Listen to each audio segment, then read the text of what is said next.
السلام علیکم ورحمۃ اللہ وبرکاتہ۔ تو آج ہم لاٹری کا ٹکٹ جو ایک ڈرامہ ہے، تو اس کو ہم اپنے الفاظ میں بیان کرنے کی کوشش کریں گے، چونکہ یہ نائنتھ کے اردو میں آتا ہے لاٹری کا ٹکٹ۔ تو اس میں پہلے جو شروع ہوتا ہے اس طرح سے، منشی جی کی بیوی چولہا پھونک رہی تھی۔ اسی وقت منشی جی گھر میں داخل ہوتے ہیں، یعنی جس وقت منشی جی کی بیوی چولہا پھونک رہی تھی اسی وقت منشی جی گھر میں داخل ہوتے ہیں۔ بیوی منشی جی کو کہتی ہیں کہ یہ موٹی گیلی لکڑیاں ٹھاکر نے جیسے خیرات میں دی ہوں، یہ موٹی گیلی لکڑیاں ٹھاکر نے جیسے خیرات میں دی ہیں۔ دھواں اٹھتا ہے، بیوی چولہا پھونکتی ہیں۔ منشی جی اندر داخل ہو کر بیوی کو بلا کر کہتے ہیں کہ کہیں گھر میں کوئی تار لے کر تو نہیں آیا۔ وہ مزید کہتے ہیں کہ تمہیں معلوم نہیں کہ آج 17 تاریخ ہے، یعنی کہ آج 17 تاریخ ہے، آج کے دن ہی لاٹری کا تار آئے گا۔ بیوی نے جواب دیا، ہاں سچ مچ کا تار آنے والا ہے۔ منشی جی بیوی سے کہتے ہیں کہ تم جاؤ اور ٹکٹ اندر سے لے کر آؤ۔ پھر بیوی ٹکٹ نکال دیتی ہے اور کہتی ہے کہ کھانا تیار کرنے میں دیر ہو جائے گی تو سلیم اسکول سے آ کر مجھے تنگ کرے گا۔ اسی وقت سلیم گھر میں داخل ہوتا ہے تو منشی جی سلیم سے پوچھتے ہیں کہ تم نے راستے میں کوئی آدمی لال بائسیکل پر سوار دیکھا ہے؟ کیا آپ نے راستے میں کسی آدمی کو لال سائیکل پر، یعنی کہ لال بائسیکل جو ہے اس پر سوار ہوتے ہوئے دیکھا ہے؟ سلیم نے جواب دیا، میں نے کوئی آدمی نہیں دیکھا۔ کیوں، خیرت تو ہے؟ منشی جی نے کہا کہ ہمیں ایک تار کا انتظار ہے۔ اس نے مزید کہا کہ کیا تم نے زرد باغ کے چوراہے کے قریب لال رنگ کی 2 منزلہ کوٹھی دیکھی ہے؟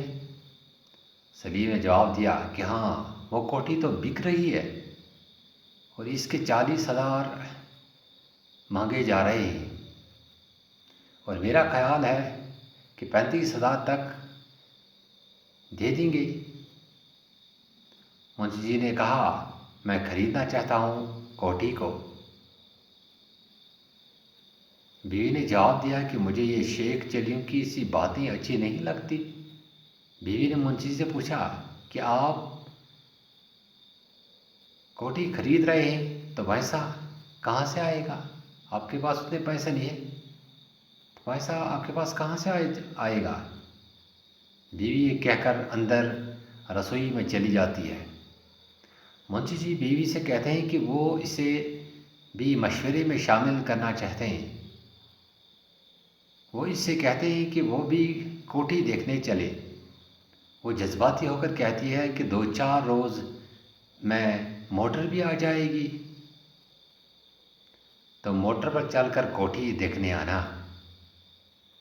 یعنی منشی جی اپنی بیوی سے کہتا ہے کہ 2-4 دن کے بعد، اس کے بعد 2-4 دن کے بعد گھر میں موٹر بھی آ جائے گا اور چلو اب موٹر میں چڑھ کے اس کوٹھی کو دیکھنے آنا۔ بیوی نے جواب دیا، موٹر نہیں، ہوائی جہاز پر۔ منشی جی بیوی سے غصہ کرتے ہیں۔ سلیم نے پوچھا، کیا سچ مچ کہ سڑکوں پر چلنے والی موٹر؟ منشی جی نے جواب دیا کہ تم بھی بیوقوف ہو، اور نہیں تو کیا بچوں کا کھلونا؟ بیوی نے کہا کہ تم بھی تو پہیلیاں بجھا رہے ہو، تم بھی تو پہیلیاں بجھاتے ہو یا بجھا رہے ہو۔ منشی جی نے کہا، اور کیا رہا روپے کا سوال ہے، رہا پیسوں کا سوال، وہ تو خدا چھیر پھاڑ کر کے دیتا ہے۔ پچھلے سال تو کلبہ کو کون جانتا تھا